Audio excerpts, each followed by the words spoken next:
ఈరోజు ప్రత్యేకించి శాసన మండలి సభ్యుడిగా గూడూరు నియోజకవర్గ వైఎస్ఆర్ కాంగ్రెస్ పార్టీ ఇన్ఛార్జిగా వ్యవహరిస్తున్నటువంటి సోదరులు మేరిగా మురళీధర్ గారి ఆహ్వానం మేరకు ఆయన ఆధ్వర్యంలో నిర్వహిస్తున్నటువంటి ఈ పార్టీ సంస్థాగత నిర్మాణ కార్యక్రమానికి సంబంధించి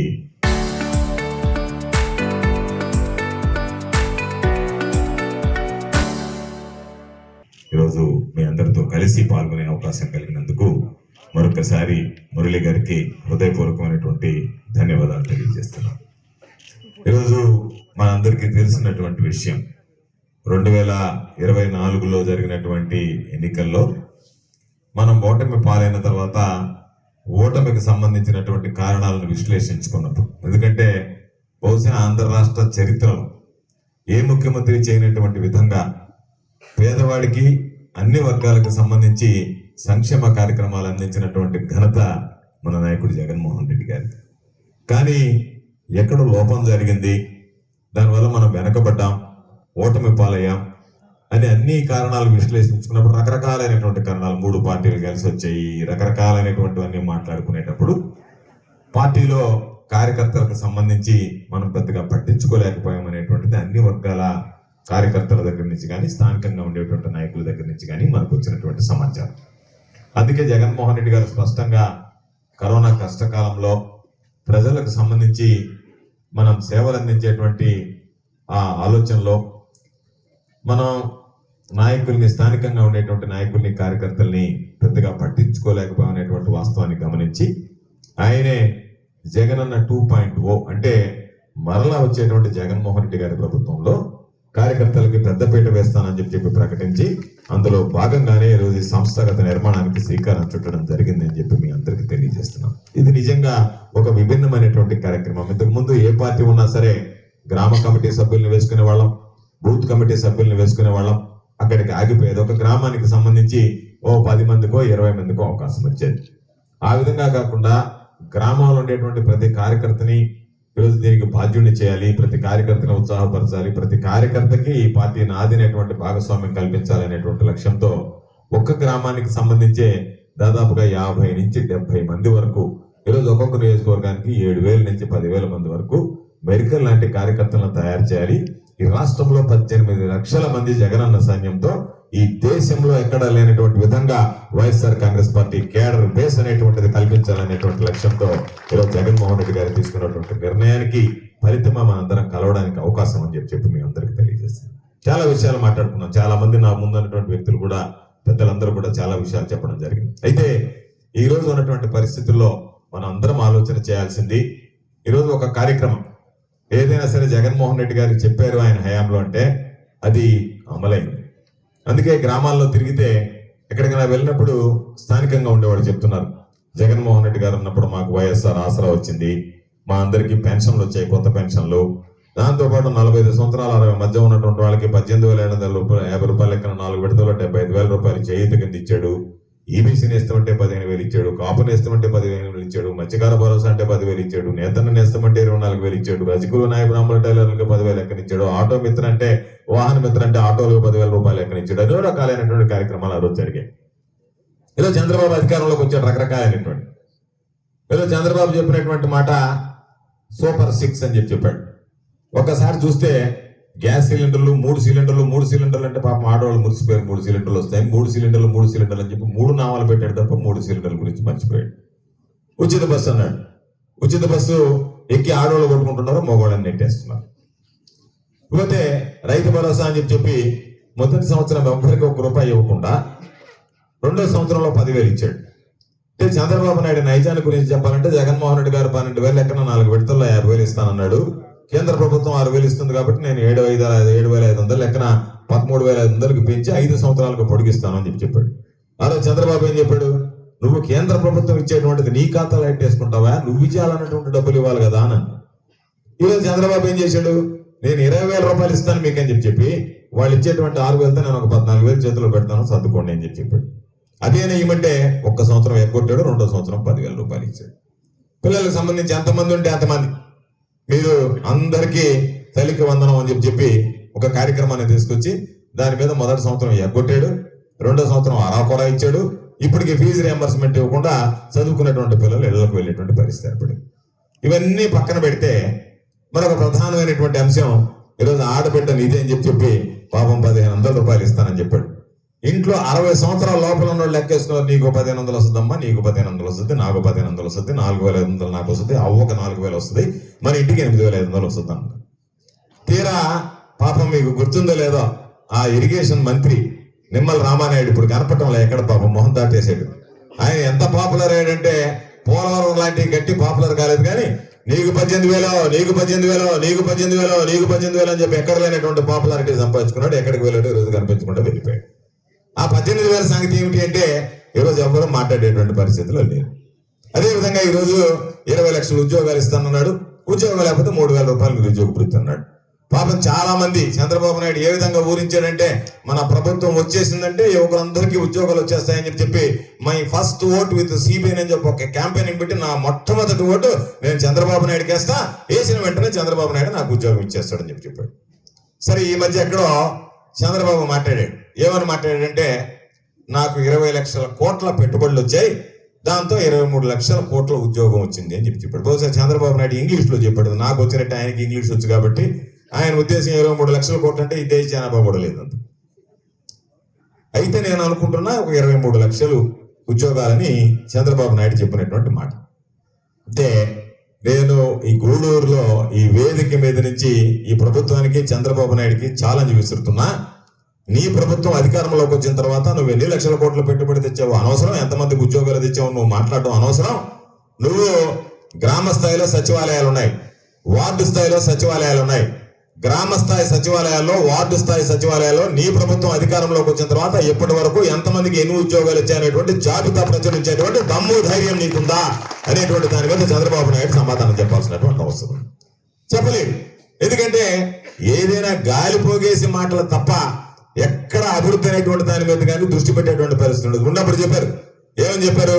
అబ్బా జగనన్న మద్యం అన్నారు, మద్యానికి సంబంధించి రకరకాలైనటువంటి మాటలు మాట్లాడారు. అది ప్రభుత్వం ఉంది, ప్రభుత్వం నియమిత వేళల్లో పనిచేసింది. ఈరోజు ఎక్కడికో మొన్న గ్రామానికి పోతే ఆడవాళ్ళు వచ్చారు. ఏం తల్లి బాగున్నారంటే, ఏం బాగుంటామయ్యా, 24 గంటలు ఈ పెళ్లి షాపుల్లో ఉండి మా మగవాళ్ళందరూ తాగి బాధ వదిలిపెడుతున్నారు మమ్మల్ని అని చెప్పారు. ఆడొక చదువుకున్నాడు అమ్మాయి చెప్పింది, సార్ ఇప్పుడంతా టెక్నాలజీ మారిపోయింది. అంటే ఏమైందమ్మా అంటే, ఈ పెళ్లి షాప్ అమ్మేవాడు, ఈ మందు బాబులు వీళ్ళు ఒక వాట్సాప్ గ్రూప్ క్రియేట్ చేస్తున్నారు. ఈ వాట్సాప్ గ్రూప్ క్రియేట్ చేసి ఈయనకి ఎప్పుడు నోరు ఉరవరలాడద్దో ఈయన దాంట్లో పెడతాడు, నాకు పలానా బ్రాండ్ ఒక క్వార్టర్ పంపించమని. డోర్ డెలివరీ సిస్టమ్ అంటే నేరుగా వాడు తీసుకొచ్చి మోటార్ బైక్ లో ఇంట్లో ఇచ్చేస్తాడు.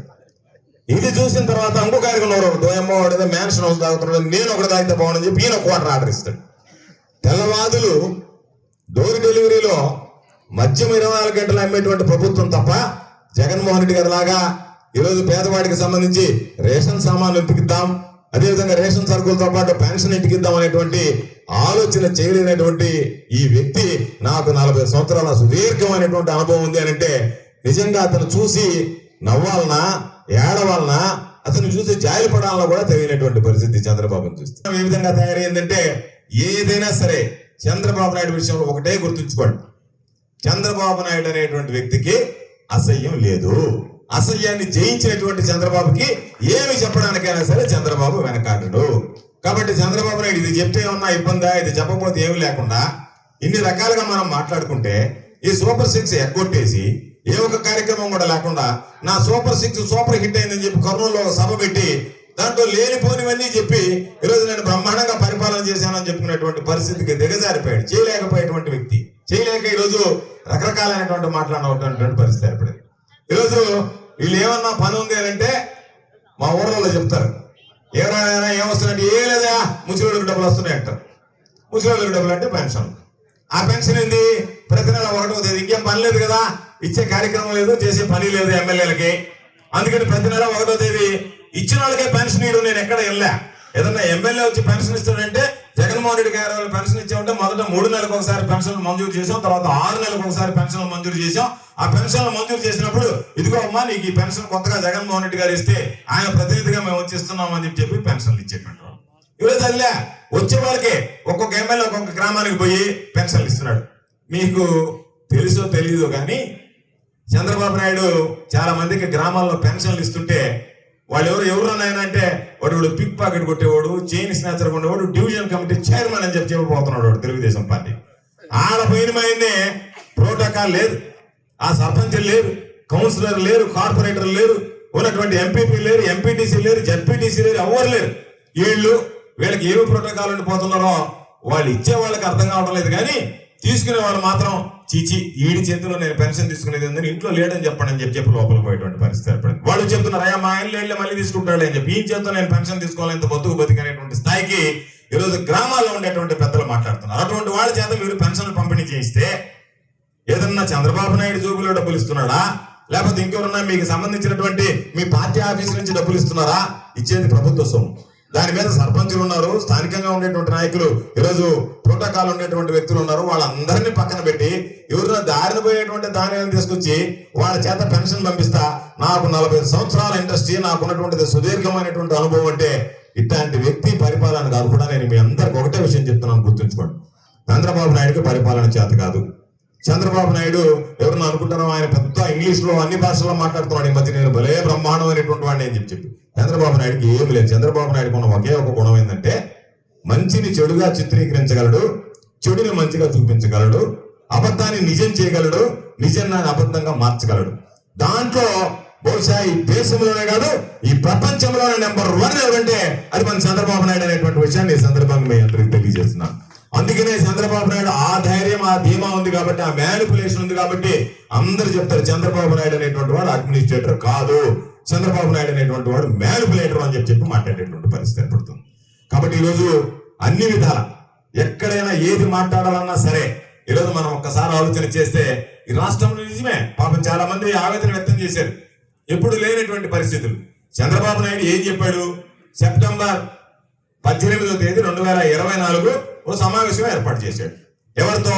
ఈ రోజు ఏ విధంగా అయితే మీతో ముఖాముఖి మాట్లాడుతున్నామో ఆ రోజు చంద్రబాబు నాయుడు బాధ్యత కలిగినటువంటి శాసనసభ్యుల సమావేశం, శాసనసభాపక్ష సమావేశం. దాంట్లో ఏం మాట్లాడాడు? తిరుమల అపవిత్రం జరిగింది, దానికి సంబంధించింది తిరుమల ప్రసాదం లడ్డులో జంతువుల కొవ్వు కలిసింది అని మాట్లాడాడు.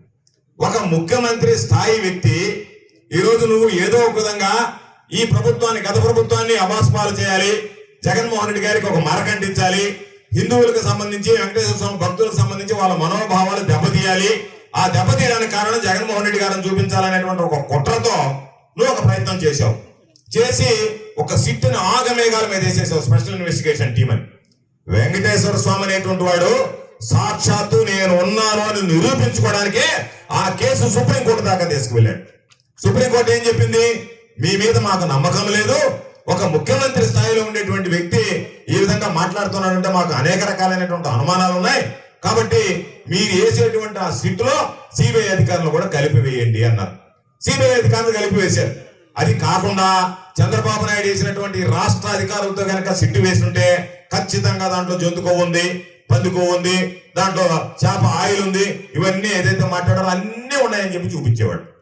ఈరోజు అవకాశం లేకుండా సిబిఐ వాళ్ళు వచ్చారు. వాళ్ళు 2 ప్రయోగశాలను తీసుకువెళ్ళారు.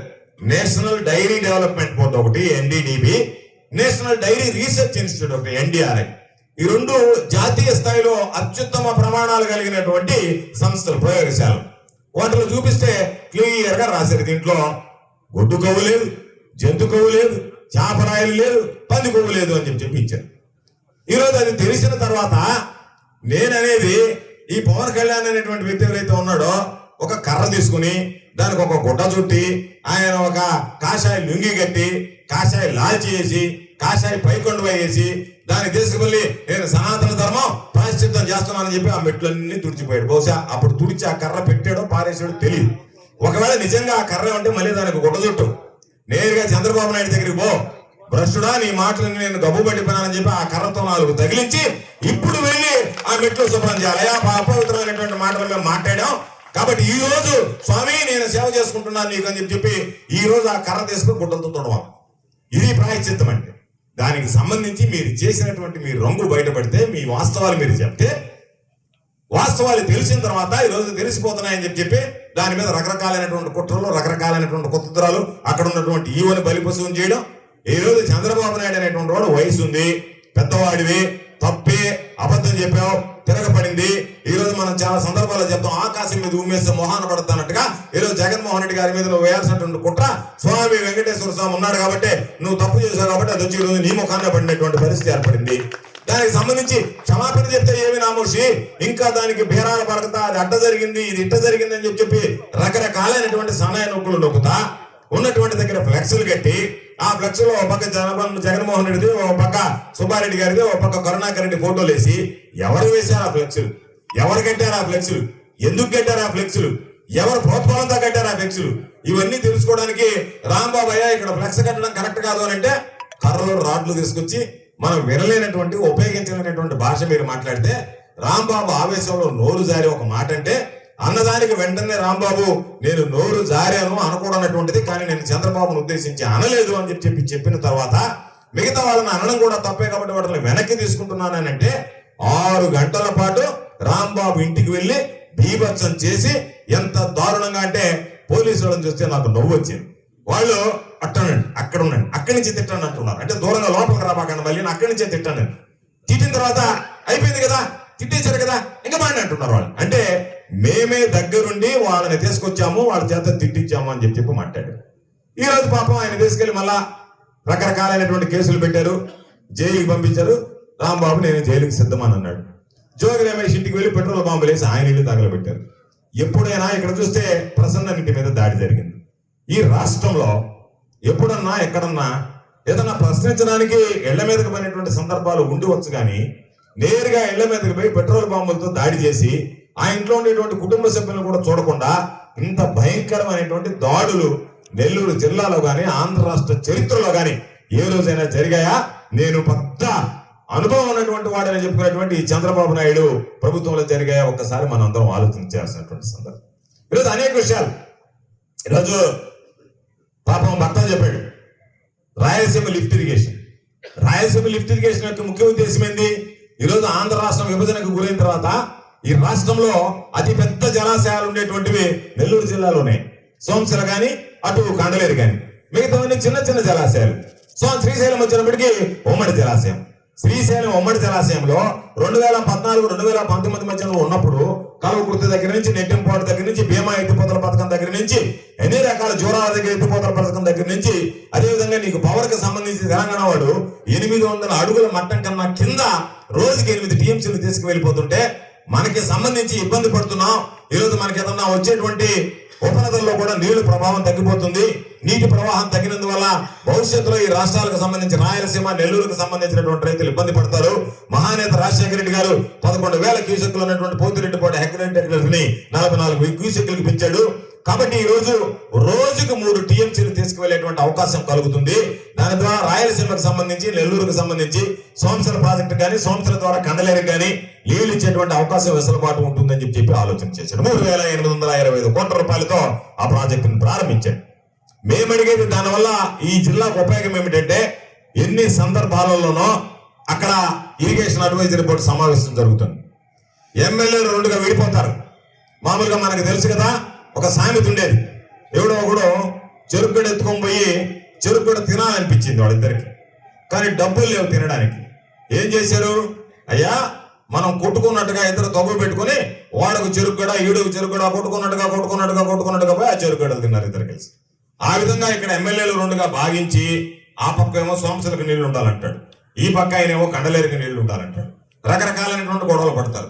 గొడవలు పడి ఏదో ఒక విధంగా మేము ఈ విధంగా చేస్తున్నాం అనేటువంటి భావం కలిగించేటువంటి పరిస్థితులు తీసుకొచ్చారు. ఎస్ఐ ఫోన్ చేసి అబ్బాయి ఒకసారి స్టేషన్ దగ్గర మాట్లాడాలన్నాడు. వీడు పాపం ఈ పోస్టింగ్లు పెడతానని చెప్పి పిలుస్తున్నాడు కదా అని చెప్పి ఆ పోస్టింగ్లు తీసేశాడు. ఎస్ఐ ఫోన్ చేయడం ఆపేశాడు. నేను ఎందుకు నిద్ర లేచి ఆ పోస్టింగ్లు చూస్తే వీడు పెట్టి డిలీట్ చేసినాను. ఏం పెట్టావా ఇన్ని పెట్టి డిలీట్ చేస్తున్నావు గ్రూప్స్ లో అంటే, అన్నా మనకు సంబంధించినటువంటిది ఏదో ఒకటి పెడుతుంటే పెట్టగానే ఎస్ఐ ఫోన్ చేసి అబ్బాయి స్టేషన్ దాకా రావాలి నువ్వు అన్నాడు, అందుకని చెప్పి ఎందుకు లేదు దరిద్రం అని చెప్పి డిలీట్ చేసేస్తున్నాను. మళ్ళీ ఎక్కడ స్టేషన్కి పోయేది అన్నాడు. పెట్రా చూద్దామన్నా, నేను పెట్రా చూద్దామన్నా పెట్టాడు. పెడితే మళ్ళీ ఫోన్ చేశాడు. సగం పెట్టగానే మళ్ళీ ఫోన్ చేశాడు సిఐ గారు, ఎస్ఐ గారు, నాయన స్టేషన్ దగ్గర రాబాయి నీతో మాట్లాడాలని. నేను ఫోన్ చేసి ఏమండి ఏదో పిల్లల్ని పిలిచారంటే, సార్ ఏదో పాత కేసు ఉంది సార్ అన్నాడు. ఆ కేసు ఉందో పక్కన తీసిపెట్టు, ఆ పిల్లోడు నేను తీసుకొని వస్తా, నేను తీసుకొని వచ్చిన తర్వాత నా ముందు ఆ కేసు ఏదో చెప్తే దాని మీద పరిష్కరిస్తాం. మీరేం తమాషాలు పడుతున్నారా? పోస్టింగ్లు పెడితే ఎస్ఐకి ఏం పని ఉండి ఫోన్ చేశాడు ఆ పిల్లవాడికి అని చెప్పి అడిగితే పర్లేదులేండి సార్, నేను ఏదో సర్దుబాటు చేస్తానండి సార్ అన్నాడు. సర్దుబాటు చేయడానికి కారణం ఏంది? తెలుగుదేశం పార్టీ నాయకులు నేను సర్ది చెప్తానని చెప్పి మీరు ఉద్యోగాలు తెలుగుదేశం పార్టీ నాయకులు చెప్పినట్టుగా చేస్తున్నారా, లేదా ఎమ్మెల్యేలు తెలుగుదేశం ఎమ్మెల్యేలు చెప్పినట్టుగా చేస్తున్నారా? ప్రజలకు సంబంధించినటువంటి విషయంలో మీరు ఏ విధంగా వ్యవహరిస్తున్నారనేటువంటి గుర్తుంచుకోండి. వ్యవస్థ మీదనే నమ్మకం పోయేటువంటి పరిస్థితులు వచ్చాయి. కాబట్టి అధికారుల గురించి కానీ, పోలీసుల గురించి కానీ, మరొకరి గురించి కానీ ఏమీ భయపడాల్సినటువంటి అవసరం లేదు. కాబట్టి దేనికైనా ఎదుర్కోవడానికి దిట్టంగా ఉండండి.